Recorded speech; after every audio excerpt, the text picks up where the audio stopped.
બોલ રમા પીરની એ જે બોલો રામભાઈ એટલો ખર્ચો કર્યો, પ્રોગ્રામ કર્યો, જેતા બોલો. બોલ રમા પીરની. સ્ટેજ માથે કલાકારોમાં હાજણભાઈ, રામભાઈ તથા સાજિંદા ભાઈઓ, નામ તો નથી આવડતું, બધા ભાઈઓને ખૂબ ખૂબ રામભાઈ વતી અભિનંદન. બીજું, આજે પરમાર પરિવારને આંગણે આવો મોટો ઉત્સવ છે, તો દરેક ભાઈઓ બહેનો ને મારી વિનંતી કે આપણા સમાજમાં ભગવાનની હવે ઘણી દયા થઈ ગઈ.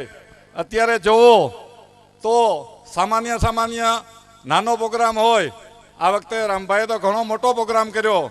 રામભાઈ તો મોટા દિલનો માણસ છે. હું ઇઝરાયલ ફરવા ગયો હતો, ખાલી 8 દિવસ પૂરા ગયા હતા અમે, તો એને ખબર પડ્યા કે અરબંબાઈને આવ્યા તો 3-4 છોકરા મને બોલાવવા આવ્યા. પોતાને ત્યાં એણે હોટેલની અંદર પ્રોગ્રામ રાખવો, તો મેં ના પાડ્યું કે ભાઈ ખોટા ખર્ચા ન કરાય, જેટલું બને તમે જ્યાં રહેતા હોય ત્યાં હું આવીશ, ત્યાં બધા હારે જમશું. મારા માટે ત્યાં પણ એને એટલો ખર્ચો કર્યો હતો. પછી જ્યારે મેં હરિદ્વારની વાત કરી તો હરિદ્વાર માટે સીધા $1000 પર બારા 50-55 હજાર જેવી રકમ તરત આપી. તો રામભાઈનો આ પ્રસંગ આપણે ઉજવીએ. એ ઉપરાંત આપણા સમાજમાં હવે કંઈ કમી નથી, કંઈ ઘટતું નથી. ખાલી એક સામાન્ય પ્રોગ્રામ હોય તો 50, 100, 200, 500 તો મોટરસાઇકલ હોય. ઘર દીઠ લાગત 1-2 મોટરસાઇકલ છે. ફોર વ્હીલ એટલા વાહન હોય 50. તમે સવારે નજરે જોયું હે 50 થી 100 ગાડી હતી. તો હવે આપણે એક જ વસ્તુ ધ્યાન રાખવાની, સમાજ માટે દીકરા દીકરીઓને ભણાવો. ખેતી કાયમથી કાયમ ટૂંકી થતી જાય. દીકરા 500, 700 વીઘા હતા એ તમે જુઓ, અત્યારે 50-50માં આવી ગયા. તો અત્યારે મોંઘાઈ પણ એટલી થઈ કે આપણે જમીન લઈ નથી શકવાના. તો આપણે દીકરીઓને ભણાવો, દીકરાઓને ભણાવો. દીકરા માટે માલદેવ બાપુએ આપણા સમાજ માટે જે કાર્ય કર્યું એના આપણે કોઈ રીતે ઋણ ચૂકવી શકીએ એમ નથી.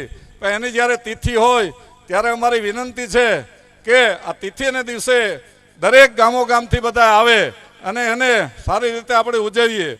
બીજા જ એવા માલદેવ બાપુનો બીજો અવતાર, હું એને બીજો અવતાર જ કહું, વિરમભાઈ ગોઢાણીયા, કે જેને શિક્ષણની એવી જ્યોત જગાવી કે જેની કોઈ સીમાને. અત્યારે એ 1985થી પહેલી વહેલી જ્યારે એ આફ્રિકાથી આવ્યા ત્યારે ભરતભાઈના એ બનેવી થાય. ભરતભાઈને કીધું કે ભાઈ મારે 4-5 લાખ રૂપિયા કંઈક સમાજ માટે વાપરવો. ત્યારે માલદેવ બાપુના વખતમાં જે સમાજ હતો એ આપણો જર્જરિત સમાજ થઈ ગયો હતો. 1939માં પહેલા વહેલું બાપુએ સ્થાપના કરી અને 85માં જર્જરિત થયેલો વિરમભાઈએ 5.5 લાખ રૂપિયા આપી નવો સમાજ બનાવી દીધો. તો એ પછીને એની દરેક ગામોગામ એવી જાહેરાત કરતા કે સમાજ બનાવો તો હું 50% પૈસા આપી, સ્કૂલો બનાવો, એટલી એને સ્કૂલો બનાવી. ગોઢાણીયા કોલેજની અંદર સ્કૂલ બનાવી. અત્યારે ઓછામાં 3 થી 4 હજાર દીકરીઓ ભણે આપણે. એવી જ આપણી એક સ્કૂલ જુનાગઢ છે, આપણે ન્યાય આપણી 800,000 છોકરીઓ જેવી ભણે. તો આપણે અત્યારે ભગવાનની દયા છે એવું જ આપણા દરેક ગામોગામ હવે સમાજ થતા જાય. આવો જ સમાજ એક આપણે 1992ની અંદર આપણા મોરબી શ્રી કેશુભાઈએ લીધેલો અને ત્યારે 24 લાખ રૂપિયા, એમાં ફંડ 2-3 લાખ રૂપિયા થયો તો નહોતો થયો. એટલે ઉરાભાઈ જાડેજાએ 19 લાખ રૂપિયા આપી એને રજીસ્ટર કરાવી દીધા હતા. છેલ્લા 2008ની અંદર એનું કહેવાનું એમ થયું કે બહુ હાલતો નહોતો એટલે વેચી નાખવાનો પ્લાન હતો. વેચવા ન દીધો ભૂરાભાઈ અને ગીગા ભક્તે, અને ત્યારે જબરજસ્તી મને પ્રમુખ બનાવ્યો. અને અત્યારે એના હમણાં ગયા મહિનામાં મુહૂર્ત કરે એવાના 1 વર્ષની અંદર 2.5 થી 3 કરોડને ખર્ચે આપણો હરિદ્વારની અંદર એ સમાજ બની જાય. તો અમે દરેક ગામોગામ જોડી લઈને નીકળવાના છે. તેમાં બધા ભાઈઓને મારી વિનંતી કે થોડો સહકાર આપે. એવું જ વિરમભાઈ ગોઢાણીયા પણ 6.5 કરોડને ખર્ચે અત્યારે છોકરાઓ માટે, દીકરાઓ માટે કોલેજનું આયોજન કરે, ફર્સ્ટથી લઈ અને કોલેજ સુધીનું. કારણ કે આપણી દીકરીઓ બહુ ભણે. દીકરા 10 થી 11 ભણીને સીધા બીજે દી ઉઠી જાય. મોટરસાઇકલ મળે, બાપુજીના પૈસા ખૂબ છે, અટાણે મોહિમું બહુ થાય, બે ત્રણ મોહિમું થાય, અઢળક સંપત્તિ આવી, સંપત્તિને હારે પછી દુર્ગતિ આવી કે હું નજરે જાઉં, બધી જગ્યાએ કહું છું કે આપણામાં વ્યસનો બહુ આવે ગયા. નાના છોકરાઓની અંદર એટલા વ્યસન આવ્યા, ગામડે ગામડે એટલા વ્યસન છે, ફાકી અને દારૂ. નાના છોકરાઓ બધા એટલા દારૂ પીએ, ફાકીયું ખાય. અરે છોકરા ખાય એનું તો વાંધો નથી, પણ મારી બહેનું, મારી માતાઓ પણ ફાકીયું ખાય. એ તો જુઓ, આપણે 5 થી 10 વર્ષ પછી કઈ હાલતમાં જાય. હું હમણે તો એ જ ચિંતા થાય. દરેક ગામો ગામ હું આ જ રીતે કરું કે ભાઈ તમે મહેરબાની કરી દીકરીઓ ફાકી ન ખાઓ. આનું પરિણામ પછી 10 વર્ષ પછી તમે યાદ કરજો કે આનું પરિણામ કેવું આવે. તો આ સારી વસ્તુ નથી. હજી આ ચાલુ થઈને 2-4 વર્ષ ત્યાં કેટલી આપણી દીકરીઓને કેન્સલ થાય. તમે વાવડ કાઢો, અમદાવાદ આપણો સમાજ છે, ત્યાં ભરચક રહીએ કાયમ માટેનો. તો આનું પરિણામ બહુ સારું નહીં આવે. મારી માતાઓને મારે વિનંતી છે કે વ્યસનથી દૂર રહ્યો. ભલે હોય થઈ ગયું હોય, પણ જેટલું બને એટલું ઓછું કરો. આપણા દીકરીમાં વ્યસન ન આવે એની ખાસ કાળજી રાખો. ઠીક મોટા થઈ તો હવે જવાના જ છે, એને તો કોઈ વાંધો નથી, પણ નાની પ્રજામાં જ્યાં મારો દીકરો જ્યાં લેવ, એટલે બાપો દીકરો લેવા જાય ત્યાંથી જ ચાલુ થઈ જાય. એટલે છોકરાઓની જિંદગી ન બગડે એના માટે થઈને મારી માતાઓને મારી વિનંતી છે. થોડુંક આ કડવું છે, ખરાબ લાગીએ, પણ હું તો ગામો ગામ જ્યાં બોલવાનો મને મોકો આવે તો પહેલાં આ વ્યસનની જ વાત કરું. દરેક ગામો ગામ, અત્યારે આ એક ગામ મારું નથી, દરેક ગામની અંદર એટલા વ્યસન કરેગા. અમારા ગામની અંદર જુવાન છોકરા 30 થી 35 વર્ષના 10 થી 15 છોકરા મરી ગયા. અત્યારે 15 જણા લાઈનમાં છે. એના માટે હું ડીએસપીને મળ્યો. અમારા ગામમાં ચોથેથી ધાર નાખવાની બિલકુલ ને. વેચે કોણ? હરિજન લોકો વેચે.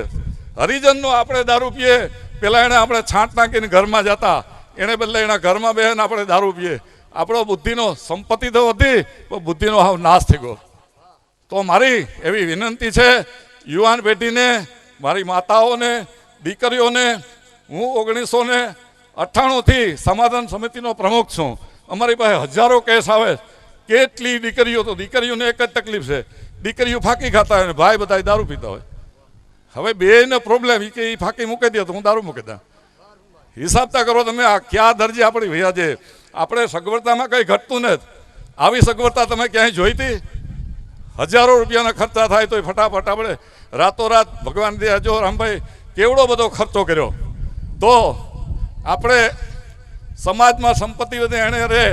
આ જો આ થતું જાય તો 5-10 વર્ષ પછી આપણે જે છાતી કાઢે હાલ્યા નહીં, હાલતા બંધ થઈ જાય. હું કોઈ એ નહીં કે આ મેરનું. હું જ્યારે વલ્લભ વિદ્યાનગર ગયો ત્યાં આપણા હવાઓ છોકરા હતા. હવે એમાં અમુક ટકા ખાતા હતા બાકી.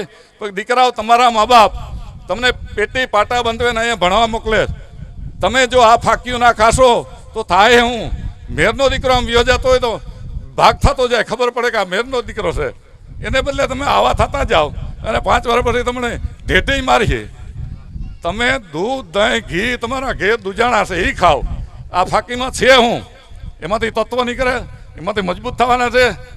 તો મારી ખાસ કરી રામભાઈનો ખૂબ આગ્રહ એટલે બોલ્યો, નકર હું બહુ ઓછું બોલું.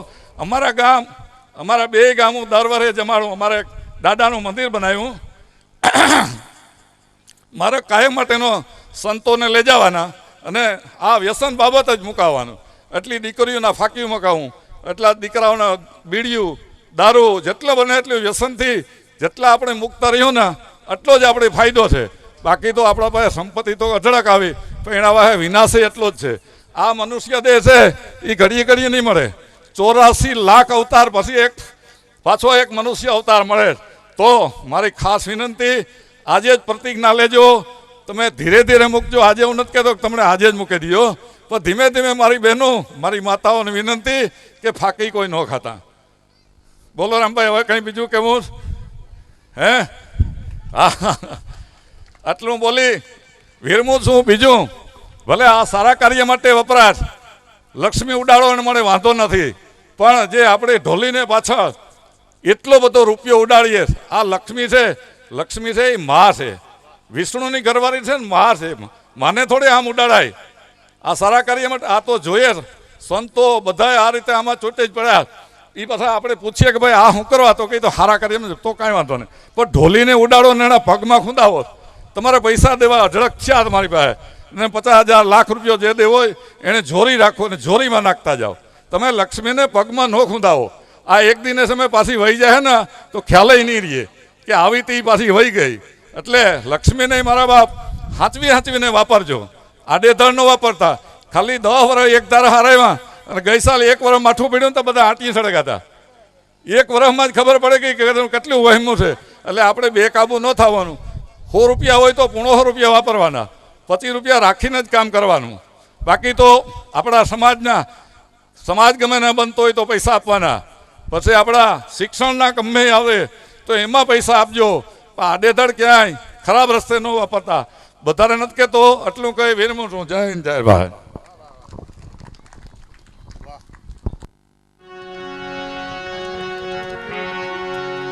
परशुर संत में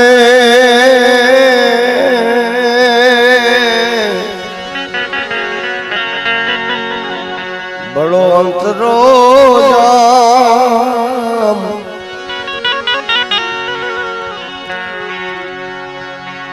परश लोहे को कंसन करे,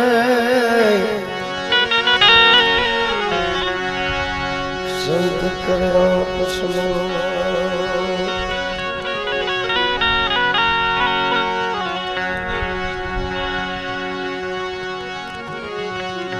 आवा ज्ञानी रे ज्ञानी तमे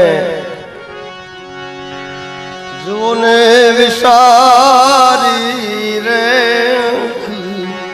मीरा पंखली.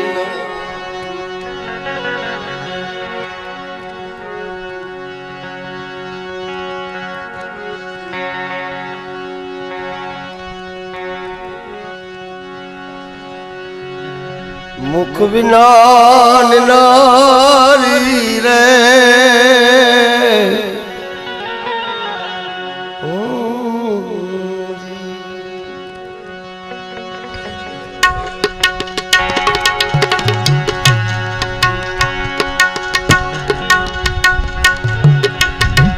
मुख बिना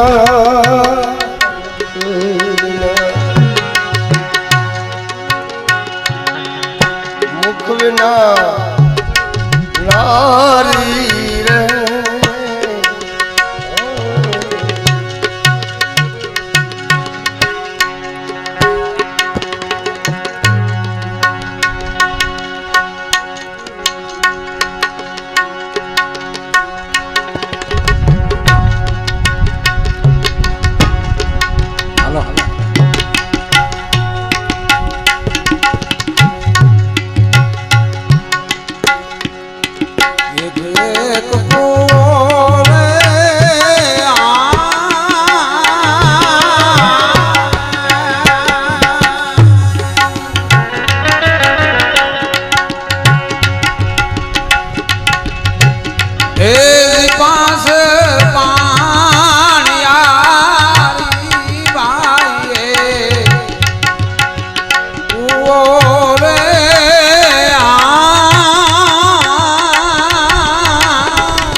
पंडिता जुओ ने विचार